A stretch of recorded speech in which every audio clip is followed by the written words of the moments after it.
जय हिंद दोस्तों। ईस्ट पाकिस्तान के लोग एक अलग देश बनाने के लिए आंदोलन कर रहे थे और दूसरी तरफ पाकिस्तान के लोग ईस्ट पाकिस्तान के लोगों पर जुल्म कर रहे थे। लोगों को मारा काटा जा रहा था, औरतों पर तरह तरह के अत्याचार किए जा रहे थे। ऐसे में लगभग 1 करोड़ ईस्ट पाकिस्तान के लोग भारत में शरण ले चुके थे। ऐसी सिचुएशन में भारत को ना चाहते हुए भी पाकिस्तान के सिविल वॉर में इन्वॉल्व होना पड़ा। लेकिन भारत ने इस युद्ध में तब तक हथियार नहीं उठाए थे जब तक कि पाकिस्तान ने हथियार उठाकर भारत के खिलाफ युद्ध नहीं छेड़ दिया। पाकिस्तान को जवाब देना जरूरी था और इसीलिए भारतीय सेना इस युद्ध के लिए रेडी थी। इसके बाद 1971 के वार में न केवल भारत विजयी हुआ बल्कि एक अलग देश बना, बांग्लादेश। हालांकि इस युद्ध में बांग्लादेश का ही जन्म नहीं हुआ बल्कि एक और घटना हुई थी जब रूस भारत के खिलाफ खड़े अमेरिका और ब्रिटेन के विरुद्ध भारत का साथ देने के लिए बंगाल की खाड़ी में अपने मिसाइल और न्यूक्लियर सबमरीन के साथ मदद के लिए आगे आया। लेकिन भारत की मदद के लिए रूस ही आगे क्यों आया? ऐसा क्या हुआ था कि पाकिस्तान का साथ देने के लिए अमेरिका भारत को बंगाल की खाड़ी में घेरना चाहता था? जानेंगे हम आज के इस वीडियो में। 1971 एक ऐसा वक्त था जब आधी दुनिया भारत के खिलाफ खड़ी थी, भारत को घेरने की कोशिश कर रही थी।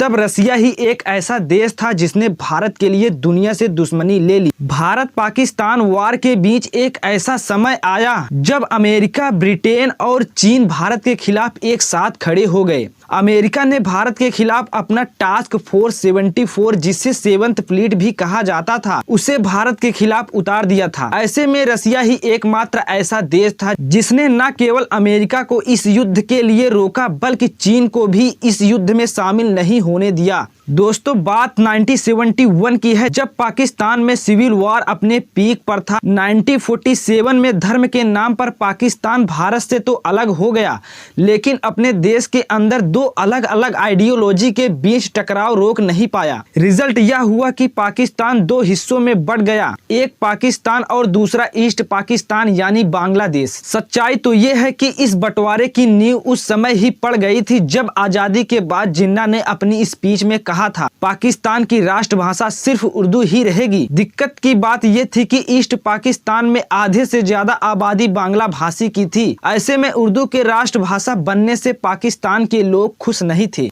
ईस्ट पाकिस्तान वेस्ट पाकिस्तान के कंपैरिजन में इकोनॉमिकली ज्यादा अच्छा था। यहाँ बांग्ला बोलने वाले लोगों की संख्या ज्यादा थी और वेस्ट पाकिस्तान में उर्दू बोली जाती थी। यहाँ के लोगों की मेंटालिटी भी थोड़ी अलग थी, यह खुद को सुपीरियर मानते थे, बात बात पर ईस्ट पाकिस्तान के साथ भेदभाव करते थे। यहाँ तक कि गवर्नमेंट पॉलिसी और मिलिट्री का पावर भी इन्हीं वेस्टर्न पाकिस्तानियों के हाथ में थी। इसके बाद 1970 में पाकिस्तान में चुनाव हुआ। ईस्ट पाकिस्तान पहली बार 313 में से 167 वोट पाकर चुनाव जीत गया। पार्टी की ओर से शेख मुजीबर रहमान को प्रधानमंत्री बनाने की तैयारी हो रही थी, लेकिन वेस्ट पाकिस्तान को ये बात अच्छी नहीं लगी। पाकिस्तान की मिलिट्री, पाकिस्तान इलेक्शन कमीशन और वेस्ट पाकिस्तान लीडर्स सब ने मिलकर एक साथ इलेक्शन को ही रद्द कर दिया। चुनाव जीतने के बाद भी मुजीबर रहमान को कुर्सी नहीं दी गई। जो भेदभाव ईस्ट पाकिस्तान सालों से देखता आया था वो इलेक्शन रद्द होने के बाद देख भी लिया। ईस्ट पाकिस्तान के लोग इस भेदभाव को सहन नहीं कर पाए और उन्होंने पाकिस्तान के खिलाफ जंग छेड़ दी और अपने लिए स्वतंत्र देश बांग्लादेश की मांग की। फिर पाकिस्तान का आतंक शुरू होता है। 30 लाख लोगों को मार दिया गया, लाखों औरतों का बलात्कार किया गया।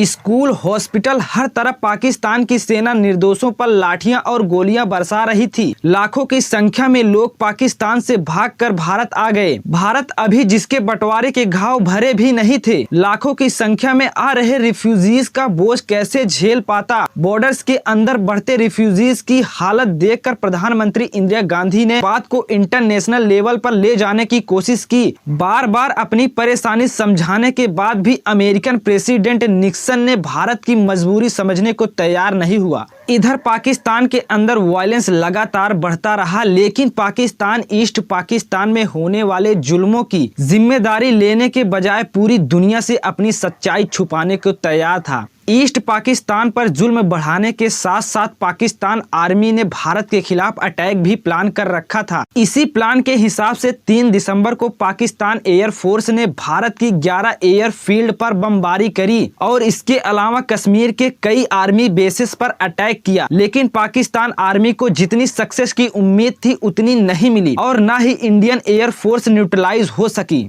बल्कि भारतीय सैनिक और अधिक क्रोध से भर गए और पाकिस्तान को युद्ध का जवाब देने के लिए तैयार हो गए। जवाब में भारत ने भी अपनी तरफ से 4 दिसंबर को पाकिस्तान के खिलाफ वार डिक्लेयर कर दिया। अमेरिका जो पहले से ही पाकिस्तान की ओर था, वो नहीं चाहता था भारत पाकिस्तान के खिलाफ युद्ध लड़े। भारत नॉन अलाइनमेंट को चुना जरूर था, लेकिन हमारे देश के रिश्ते हमेशा से ही यूएसएसआर से अच्छे रहे थे। उधर दूसरी तरफ अफगानिस्तान, चीन ऑलरेडी यूएसएसआर के साथ आ चुके थे और कम्युनिज्म को खुलकर सपोर्ट कर रहे थे। ऐसे में अमेरिका एशिया में कम्युनिज्म को कंटेन करने के लिए पाकिस्तान को अपना अलाय बना लेता है। पाकिस्तान अमेरिका के लिए कोल्ड वॉर में साउथ एशिया में हॉट सीट था, जिसे अमेरिका हर हाल में सपोर्ट करना चाहता था, लेकिन भारत के इरादे साफ थे। ईस्ट पाकिस्तान के साथ हुए अन्याय ने इंदिरा गांधी को अंदर से झकझोर कर रख दिया और उन्होंने ईस्ट पाकिस्तान को फ्रीडम दिलाने का निर्णय लिया। जनरल मानेकशॉ और जगदीप अरोड़ा की लीडरशिप में इंडियन मिलिट्री पाकिस्तान की सीमा में बढ़ती चली गई। हमारे देश के जवानों ने पाकिस्तान की जमीन को हिला कर रख दिया। मन ही मन पाकिस्तान उस दिन को कोस रहे थे जब उन्होंने भारतीय शेरों से उलझने का सोचा था। पाकिस्तान का ये हाल देखकर अमेरिका बौखला चुका था। अमेरिका को अब लगने लगा था कि भारत कहीं वेस्ट पाकिस्तान को भी हिस्सा न बना ले। इसीलिए वॉर के बीच भारत के सभी दुश्मन देश एक साथ मिलकर पाकिस्तान की मदद के लिए आगे आ गए। अमेरिका भारत पर दबाव बनाने के लिए कोशिश करने लगा। अमेरिकन प्रेसिडेंट रिचर्ड निक्सन ने इंडियन एम्बेसडर एलके झा को बुलाकर अपनी तरफ करने की कोशिश की और साथ ही भारत यूएसए संबंधों की आगे बढ़ाने की बात भी की, लेकिन इन बातों से यूएसए का मतलब साफ था, अगर भारत पाकिस्तान युद्ध हुआ तो यूएसए भारत के साथ खड़ा नहीं होगा। रिचर्ड निक्सन ने यह भी कहा था कि अगर यूएसएसआर के साथ भारत की ट्रीटी है तो अमेरिका भी पाकिस्तान के साथ जुड़ा हुआ है। दरअसल पाकिस्तान अमेरिका के सीटो यानी South East Asia Treaty Organization से जुड़ा हुआ था। भारत की मिलिट्री पाकिस्तान के खिलाफ कार्रवाई कर रही थी। उसी भारत की प्रधानमंत्री इंदिरा गांधी रामलीला मैदान में एक जनसभा में भाषण दे रही थी। उन्होंने खुलेआम कहा था कि कुछ भारी ताकतें हमारे देश को धमकाने का काम कर रही हैं, लेकिन हम डरने वालों में से नहीं हैं, उनका मुंहतोड़ जवाब दिया जाएगा। दरअसल पाकिस्तान की तबाही से अमेरिका हमसे चिढ़ चुका था। 9 दिसंबर को अमेरिका ने यूनाइटेड नेशन में रिप्रेजेंट कर रहे हुआंग हुआ को मीटिंग करने के लिए बुलाया। मीटिंग हेनरी किसिंगर जो अमेरिका की फॉरेन पॉलिसी में एडवाइजर थे, उन्होंने हुआंग हुआ के सामने पाकिस्तान की दुर्दशा का बखान किया और कहा अब जरूरत है चीन पाकिस्तान की मदद करने के लिए आगे आकर भारत के खिलाफ मिलिट्री ऑपरेशन स्टार्ट करने का। इसके बाद यूएसएसआर चीन के खिलाफ कोई कदम उठाएगा तो यूएसए चीन को प्रोटेक्ट करेगा। हुआंग हुआ अमेरिका की इस राजनीति को समझ चुके थे। उन्होंने इस वॉर में पाकिस्तान के साथ खड़े रहने की बात की, लेकिन किसी प्रकार की लड़ाई में शामिल होने से मना कर दिया। बौखलाया अमेरिका ईस्ट पाकिस्तान से अमेरिकन नागरिकों को निकालने के बहाने टास्क फोर्स 74 वियतनाम से बंगाल की खाड़ी में उतार दिया। यूएसएस एंटरप्राइज उन दिनों विश्व का सबसे बड़ा एयरक्राफ्ट कैरियर था। इस एयरक्राफ्ट कैरियर में 70 एयरक्राफ्ट और बॉम्बर थे और इसके अलावा इसके साथ guided missile cruiser, USS king guided missile destroyer, USS Decatur, Parsons, tartar Sam और असाल्ट शिप यूएसएस ट्राइपोली भी थे। भारत के पास उस समय एकमात्र एयरक्राफ्ट कैरियर आईएनएस विक्रांत था, जिसकी तुलना में अमेरिका का 7th फ्लीट बेड़ा काफी बड़ा और पावरफुल था। वार शुरू होने से 4 महीने पहले 9 अगस्त 1971 को ही इंडियन ने रसिया के साथ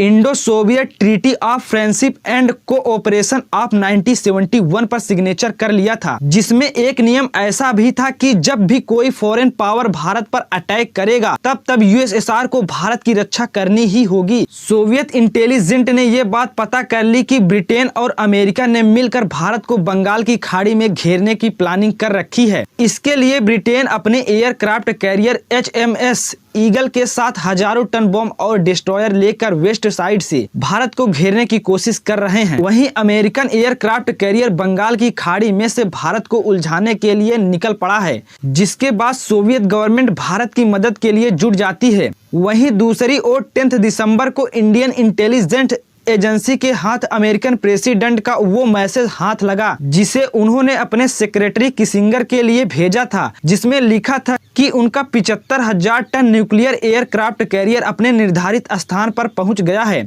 इसके अलावा कुछ और बातें सामने आई, जिसमें अमेरिकन प्रेसिडेंट निक्सन ने कहा था कि जब तक भारत के सैनिक पूरा पाकिस्तान छोड़कर वापस नहीं चले जाएंगे तब तक वो वारशिप आगे बढ़ता ही रहेगा। अब अमेरिका की मनसा साफ हो गई थी कि इसके तुरंत बाद इंडिया ने सिक्योरिटी ट्रीटी के तहत मॉस्को से मदद मांगी। इसके बाद 13 दिसंबर को यूएसएसआर एडमिरल व्लादिमीर क्रुगलियाको की कमांड में एक 10th ऑपरेटिव बैटल ग्रुप के अंडर न्यूक्लियर आर्म फ्लोटिला भेजा, जिसमें कुल मिलाकर क्रूजर्स, 2 डिस्ट्रॉयर, 6 सबमरीन और सपोर्ट वेसल्स थे। दरअसल यूएसएसआर अमेरिका को अपनी सेना का दम भी दिखाना चाहता था। भारत यूएसएसआर के बीच हुई ट्रीटी की वजह से यूएसएसआर ने चीन को भी भारत के खिलाफ नहीं बोलने दिया। ब्रिटेन और अमेरिका मिलकर भारत को 2 तरफ से घेर कर ईस्ट पाकिस्तान को अलग होने से रोकना चाहते थे, लेकिन दूसरी तरफ इस 2 तरफा मुकाबले के लिए इंडियन कोस्ट लाइन से रोकने के लिए यूएसएसआर अब पूरी तरह तैयार था। इसी दौरान मॉस्को ने वॉरशिप को अमेरिका और ब्रिटेन को इंडियन वार जोन में जाने से रोकने का आदेश दिया। अमेरिकन को धोखा देने के लिए यूएसएसआर ने एक गजब की रणनीति बनाई। उन्होंने प्लान किया कि जब अमेरिकन सामने आए तब सारी सबमरीन को समुद्र के ऊपर उठा लिया जाए, जिससे अमेरिकन फ्लीट को ये लगने लगे कि वो चारों तरफ से यूएसएसआर सबमरीन से घिरे हुए हैं। ऐसा यह दिखाने के लिए किया गया था कि हिंद महासागर में यूएसएसआर ने कई सारे सबमरीन और डिस्ट्रॉयर लगा रखे हैं, जिससे अमेरिकन धोखा खा जाएं और इंडिया पर किसी प्रकार का अटैक न हो। ये प्लान यूएसएसआर के लिए वर्क भी कर गया। थोड़ी ही देर में यूएसएसआर के कमांडर ने 7th फ्लीट के कमांडर का मैसेज प्राप्त किया, जिसमें ब्रिटिश वॉरशिप इंचार्ज एडमिरल डेमोम गॉर्डन अमेरिकन 7th फ्लीट के कैप्टन से कह रहे थे कि सर हम बहुत देर कर चुके हैं। यहाँ पहले से ही यूएसएसआर बड़ी भारी मात्रा में सबमरीन के साथ आ चुका है। मैसेज मिलने के बाद USA worship Indian water territory में इंटर करने के पहले ही रुक गई और श्रीलंका की तरफ से निकल गई, और दूसरी तरफ ब्रिटिशर ने भी मेडागास्कर का रुख कर लिया, और इस तरह यूएसएसआर की सूझबूझ ने आईएनएस विक्रांत का काम आसान कर दिया। वहीं दूसरी ओर भारत की सेना का पराक्रम भी पूरे जोर शोर में था। भारत की सेना ने ढाका को तीनों तरफ से घेर लिया। ढाका में गवर्नर हाउस के अंदर पाकिस्तान के आला अधिकारियों की मीटिंग चल रही थी। भारत की सेना गवर्नर हाउस तक जा पहुंची। हमले से घबराकर पाकिस्तान आर्मी जनरल आमिर अब्दुल्ला खान ने भारत को युद्ध विराम का संदेश भिजवाया, लेकिन भारत के लेफ्टिनेंट जनरल जगदीश सिंह अरोड़ा ने यह कहकर मना कर दिया कि अब कोई युद्ध विराम नहीं होगा, सिर्फ पाकिस्तान को सरेंडर करना होगा। 16 दिसंबर 1971 को 93,000 सैनिकों के साथ पाकिस्तान के जनरल ने सरेंडर कर दिया, और फिर इंदिरा गांधी की एक डिक्लेरेशन, ढाका अब स्वतंत्र है। इसके साथ अब वार समाप्त हुआ। लेकिन एक सवाल हर इंडियन के मन में जरूर उठता है कि अमेरिका ने भारत के खिलाफ अपना टास्क फोर्स क्यों उतार दिया। दरअसल यूएसएसआर से भारत की बढ़ती हुई नजदीकियां अमेरिका को खल रही थी। तब वो दौर था जब यूएसएसआर अपने पांव पसार रहा था। ये बात अमेरिका को बिल्कुल भी अच्छी नहीं लग रही थी। भारत पाकिस्तान वॉर में एक तरफ जहां अमेरिका, चीन और ब्रिटेन पाकिस्तान की मदद कर रहे थे, वहीं यूएसएसआर भारत के लिए एकमात्र सहारा बना हुआ था। अमेरिका के भारत पे नाराज होने की एक वजह अमेरिकन प्रेसिडेंट निक्सन की गलत सोच भी थी। अमेरिका को इस बात का डर भी था कि भारत पाकिस्तान में जीत गया तो एशिया में यूएसएसआर का विस्तार और भी बढ़ जाएगा।